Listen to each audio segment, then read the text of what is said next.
So picture this. Friday night at the movies. Packed theater. Families enjoying the latest blockbuster. Until gunshots erupted in the lobby, and the only person standing between a massacre and 300 innocent people was the elderly Usher everyone ignored.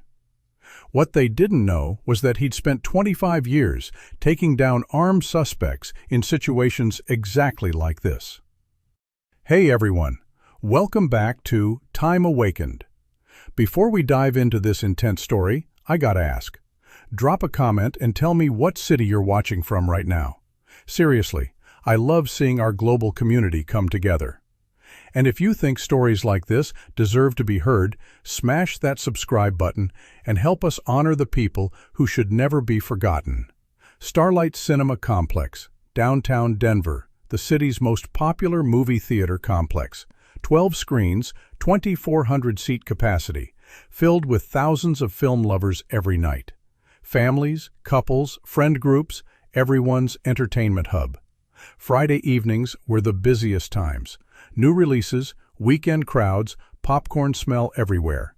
Kids running around excitedly, teenagers taking selfies, everyone having fun.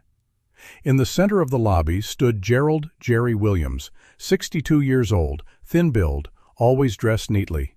He'd worked here as an usher for 5 years, doing every shift with the same attention to detail. Everyone knew Jerry, but most people didn't take him seriously.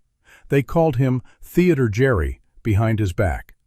Too rule-oriented, too meticulous, too professional. He treated simple ticket checking like a military operation. But nobody knew Jerry's past. 6 years ago, Jerry was Sergeant Gerald Williams, Denver Police Department SWAT team. 25 years in police, the last 15 in the tactical unit. Active shooter responses, hostage situations, high-risk warrant services. Jerry's specialty was crisis management, armed suspects, dangerous situations, civilian protection. In Denver, Jerry was a first responder at every major incident. His career record was impressive: 127 successful tactical operations, 43 armed suspect arrests, 0 civilian casualties under his command. He was one of the department's most respected officers. His last case ended his career. Shopping mall active shooter, 8 casualties before police arrival. Jerry's team response time was record-breaking. The operation was flawless, but Jerry was emotionally devastated. 8 innocent people, families, children, elderly shoppers, died before Jerry could stop the killer. Technically perfect response, psychologically crushing outcome. Early retirement, full pension, commendations. But Jerry struggled with guilt, civilian casualties, response time, what-if scenarios. The theater job was like therapy: public space, crowd management, safety awareness, skills transfer without life or death pressure. For 5 years, Jerry maintained a perfect record. No major incidents had occurred, but Jerry stayed alert every day as if he were in a tactical operation. He constantly checked emergency exits, crowd flow patterns, evacuation routes, potential bottlenecks. Management found Jerry overcautious. "Jerry, it's just a movie theater," manager Lisa Chen would say, "not a battlefield." "Better prepared than sorry," Jerry always replied. He'd track suspicious behaviors, nervous energy, unusual items, anyone triggering his tactical instincts. Mostly harmless, but Jerry never relaxed. The staff found Jerry old school. They'd laugh about grandfather takeover, but they also respected him. Jerry was responsible, reliable, professional. Customers found Jerry's rules strict. Assigned seating enforced, no outside food, emergency exit awareness. Complaints came in occasionally. The change began in October. Jerry noticed unusual visitors. Same face, multiple visits, odd behavior. First red flag: Marcus Thompson, early 20s, multiple movie visits but never stayed for full screenings. He was studying the theater layout, counting exits, noting security cameras. Jerry observed discreetly. Professional surveillance training, pattern recognition, threat assessment. Marcus was photographing the concession stand area, timing crowd density patterns, asking about emergency response procedures. Second warning: David Rodriguez, different appearance but same behavior. Layout reconnaissance, timing analysis, staff schedule inquiries. Third suspicious, Tyler Johnson, youngest, most nervous, clothing bulky for the weather, hands constantly checking pockets. Jerry recognized classic pre-attack reconnaissance. 25 years of experience, multiple mass shooting cases. The signs were unmistakable. Someone was planning an attack at Starlight Cinema. Jerry gave manager Lisa a detailed report, photos, notes, behavioral analysis. Lisa, there's serious threat potential. Multiple suspects, coordinated surveillance, possible attack planning. Lisa sighed. Jerry, paranoia again. These people are normal customers, maybe film students. No, different. Pre-attack reconnaissance. Classic mass shooter preparation. Jerry, you need to make a therapy appointment. PTSD symptoms are returning. Jerry was frustrated. Nobody was listening. Nobody was taking it seriously. But his instincts were screaming. He tried contacting police, former colleagues, detective friends, terrorism task force. Standard responses, thanks, we're investigating. But no real investigation happened. Jerry was a retired cop, possible PTSD, questionable credibility. Jerry was left alone. Professional training, legitimate concerns, but no authority. Jerry began his own preparation. Theater security study. Emergency procedures review, response planning. Backup plans, communication protocols, civilian protection strategies. If an attack came, he needed to be ready. He tried to improve relationships with staff, not as a boss, but as an advisor. If an emergency came, teamwork would be critical. He taught young ushers, Tyler and Sarah, basic safety. Crowd control, emergency communication, situational awareness. "Why so serious, Jerry?" Tyler asked. "Better trained than scared," Jerry replied. Friday, November 8th. Peak night, all screens sold out. Jerry on the evening shift, 6 p.m. start. First sign of trouble, Marcus, David, Tyler arrived simultaneously, different entrances, coordinated timing. Jerry was immediately alert. Full tactical mode, mental review of emergency protocols. 7:30 p.m. Jerry noticed suspicious activity in the lobby. Tyler Johnson's nervous behavior, unusual bulky jacket, frequent bathroom visits. 25 years of police instincts kicked in. This was pre-attack preparation. Jerry discreetly took a strategic position, checked his emergency radio, mentally planned escape routes. 7:45 p.m. Tyler emerged from the bathroom. Jacket open, revealing body armor and weapons. Jerry's blood turned cold. This wasn't a drill. This was an active shooter situation. Tyler approached the concession stand, gun drawn, ready to fire into the crowd. Jerry immediately went into action.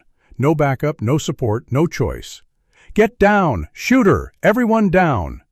Jerry's command voice echoed through the lobby.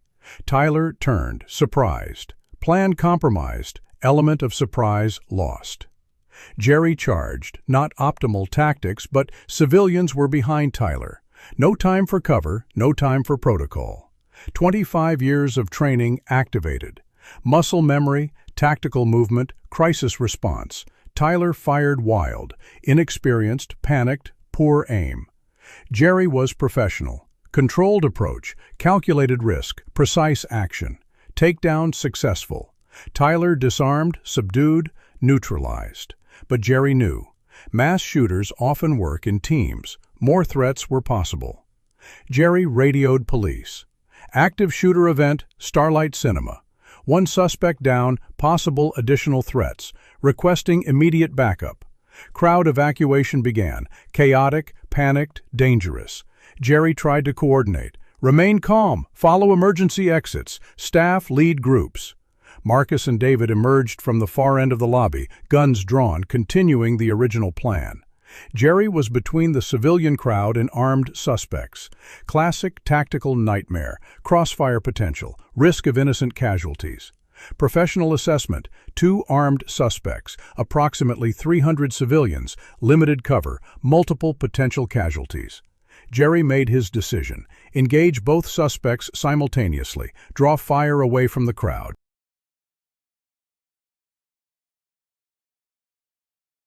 Jerry applied years of tactical training, movement patterns, cover utilization, threat prioritization. Marcus was first priority, experienced, better positioned, greater threat. Jerry executed a flanking maneuver, used lobby architecture, divided their attention. Police! Drop weapons! Get on the ground! Marcus and David were confused, expecting helpless civilians, facing a trained professional. Jerry fired controlled shots from cover. 25 years of firearms training, countless qualification scores. Marcus down. David panicked, firing wildly, hitting walls, missing targets. Jerry took a systematic approach. Close distance, controlled aggression, final takedown. David neutralized. Lobby secured, threats eliminated, civilians safe. Police arrived. 4-minute response time, professional coordination, scene control. Jerry, hands up, identifying himself. Retired Denver PD SWAT, suspects neutralized, scene secure. Recognition was immediate. Sergeant Williams, Rodriguez here, remember me? Officer Rodriguez, former trainee, now detective, remembered Jerry's reputation. Jerry, impressive work, textbook response. Emergency services, media response, investigation team. Starlight Cinema became a crime scene. Jerry was interviewed extensively. Professional assessment, tactical decisions, outcome analysis. 3 suspects total. Tyler, Marcus, David. They'd planned a mass casualty event, maximum victim target, copycat motivation. Customers, staff, management, everyone was grateful. Hero Usher saves 300 lives. Children approached Jerry. Are you a real policeman? Was a policeman, now just a movie fan. Jerry smiled. Lisa was embarrassed. Jerry, I should have listened. Sorry for doubting you. Training never stops, Jerry replied. Just changes location. Media wanted interviews.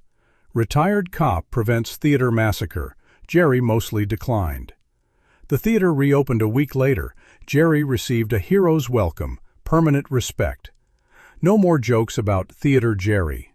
Now respect, gratitude, recognition. His job was officially upgraded. Security coordinator, better pay, real authority. A staff training program was implemented. Jerry teaching emergency procedures, crisis response, situational awareness. Young employees were eager to learn. Teach us what you know. Jerry finally had his purpose restored. Skills valued, experience honored, service continued. But the real truth was this. Jerry never stopped being a protector. The venue changed, from police patrol to theater aisles, from squad car to usher station. Real cops never retire. They just find new beats, new people to protect, new crises to prevent. You know what I told you. Never underestimate people who take safety seriously. That careful worker, that rule-following employee, that detail-oriented staff member, they might be protecting you from dangers you never see. And when a real crisis hits, that overly cautious person might be exactly the right person at exactly the right moment. Because some training never expires, some instincts never dull. Do you know a quiet protector like this? Someone who's safety-focused in their job, who others find overly serious, but who's actually keeping people safe? Write their stories in the comments. Because here at Time Awakened, we honor everyday heroes, especially those maintaining vigilance others find annoying, especially those taking responsibility others ignore. Don't forget to subscribe. Don't forget to share. Sometimes, the most careful person is the most prepared person.